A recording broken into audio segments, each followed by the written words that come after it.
Okay, let's talk about number 3 in our form today. The key to this was that it said it was an infinite series. Whoops, I can't spell infinite. Infinite. Okay, and if you didn't see that written there, this was also a clue that it was going to be an infinite series. So we know we have to use our infinite series formula, which states that when you're finding the sum of an infinite series, it'll look like this.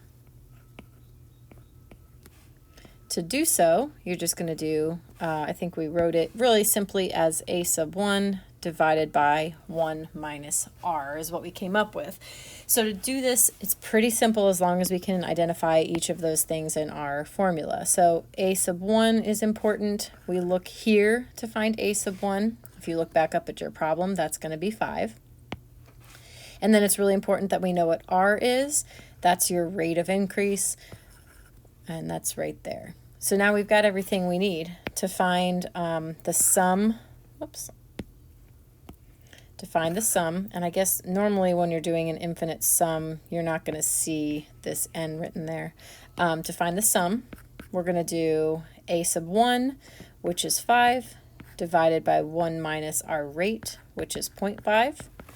So that's just 5 divided by 0.5, which ends up just being 10.